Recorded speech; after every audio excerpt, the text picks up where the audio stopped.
You are not born as a leader. You're chosen to be made one by God. Be excellent. Be simple. Be authentic. Be a leader. You must choose your life journey. Experience a God who's for you. Welcome, everybody. David Blunt here, your host for Leadership Lifter. You know, my desire and our desire and prayer is that every time you watch our podcast, it adds value to you, that it helps you, that it solves problems, that it brings answers. Breakthroughs come, revelation comes, the light comes on. We're all excited about that for you. We pray for you all the time. And I'm really excited today. I can't personally be here today, but Nicole, my executive secretary, is going to be interviewing Simon T. Bailey. It's going to be life-changing, I promise you. Simon has been at our church before. He was an executive for Disney years ago. He was all over America. He's like one of the top 5 motivational speakers in America today. We are blessed and privileged to have him today. So enjoy Nicole and Simon T. Bailey. Hello, everyone, and welcome to the Leadership Lifter podcast. I'm Nicole, and I have the honor of being your host today. Now, as Pastor Blunt mentioned, I am here with Simon T. Bailey, and I am excited for our conversation today. I just know that it will add value to you. So let's welcome Simon. Hi, Simon. How are you today? Hello. Good to be with you. Awesome. We're so glad to have you. Thank you so much for being with us. Now, let's dive into the heart of your new book, Resilience at Work: How to Coach Yourself into a Thriving Future. Now, you mentioned characters like hurry, worry, ready, and steady. How would you say those characters reflect the internal battles of Christians in their everyday lives? Well, hurry reflects Christians today because everything is moving so fast. Yes. In a world of AI, it's like if it's not moving quick, your hair's on fire, there's something going on. But then you also have worry, and worry is the opposite of faith.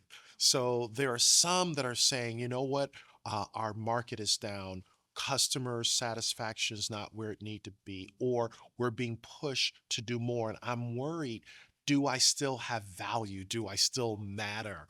But then you have ready and steady. And ready and steady recognize that they are the difference that makes the difference, that they can find a way to be a solution to a problem. And what they do for hurry and worry is model for them the way to be light in the midst of darkness. That is awesome. I love that. Now, you describe resilience as the superpower of this generation, and for the listener who's feeling like spiritually stuck, what would you tell them? How can resilience become a pathway, to come back to peace and alignment with their purpose? Number one, go back to a moment in time where you had a win. Write that win down. What were you doing? How did you show up? Number two, find your posse and ask them, when I'm around you, what do I talk about? What is my talk track? What is the thing that I constantly bring up? Because they can reflect back what you don't even think about. And you're like, oh my goodness, that can be the breakthrough that gets you unstuck. Because sometimes it's true, you can't see the picture when you're in the frame. That's true. And so in building resilience, it's going back to that moment in time to say what is right about me instead of what is wrong with me. That is awesome. I love that. Your research shows that 81% of people, that's a lot of people, believe that they would feel better in their workplace if they would invest in them. Now, what if that's not happening? What can you tell believers to help build themselves up even in a job that's draining?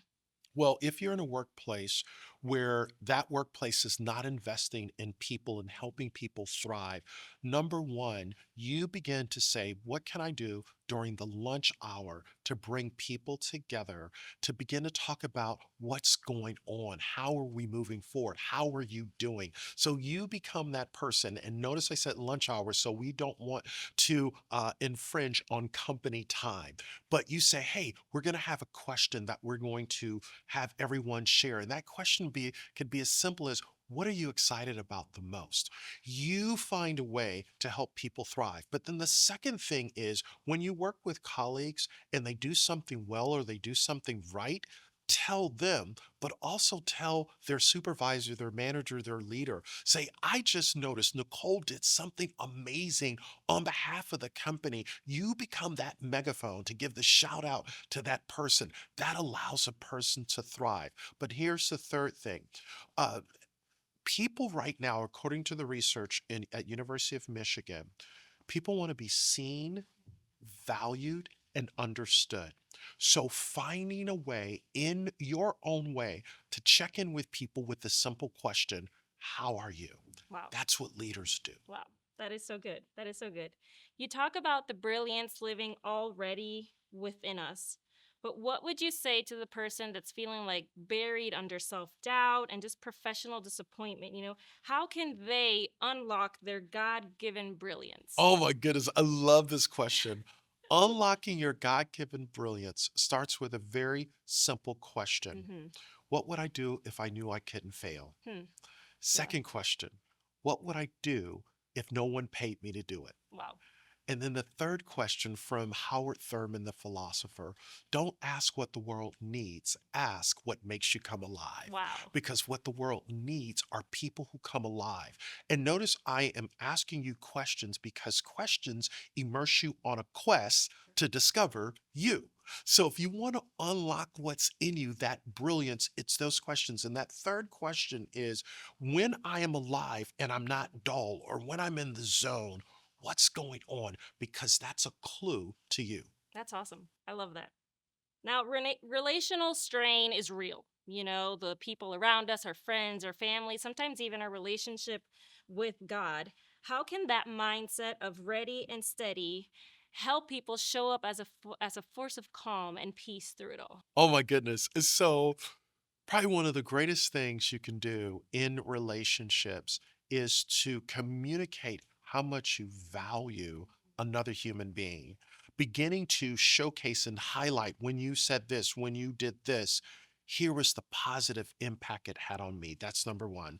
Number two, it's when you have those moments where you're going through your day to say, God, thank you for breath, for life, just being able to see, to hear, to feel, to taste, the touch, that power of that gratitude does something to you emotionally and mentally, because you're always in this place of, I am forever grateful and I'm thankful, despite everything going So on. good. That is so good. One thing I loved in your book is the self coaching wisdom. Now, what's one small step, both practical and faith aligned, that the listener today can take to move from survival to progress?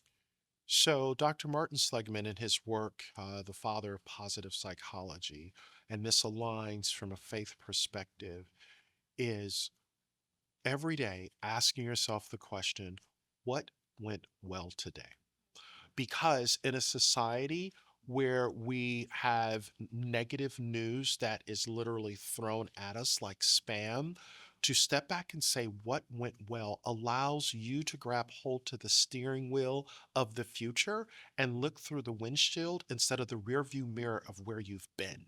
So the what went well moves you forward, and instead of causing you to be stuck in neutral. And that's what Ready and Steady are about, moving forward.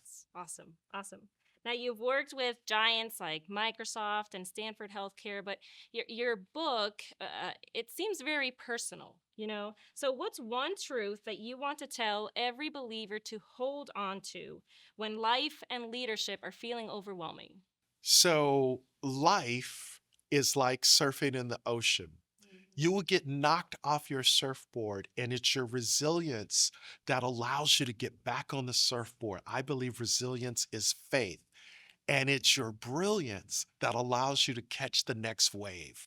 So I believe everyone listening to us right now, what are you going to do in this economy and every economy, not just to be resilient, but catch the next wave? Because that's the opportunity, that's the breakthrough. Yes, that is great. Now, where can people find your new book, Resilience at Work: How to Coach Yourself into a Thriving Future? They can certainly go to SimonTBailey.com, or certainly go to Amazon, and all of our books there on Amazon, certainly Resilience at Work. Cool. cool. And how can people connect with you, to keep learning from your insights? So Simon T. Bailey throughout all social media, LinkedIn, Instagram, Simon T. Bailey, T for terrific.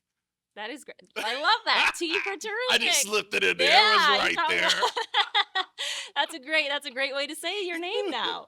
Love it, love it. Well, Simon, thank you so Thank much. you. This has been so great. I just know that this will add value to so many people. We appreciate you. Thank you. And thank you everyone for joining us today, for listening to the Leadership Lifter podcast. Please like this video and share it with somebody that needs it during this time to unlock their brilliance.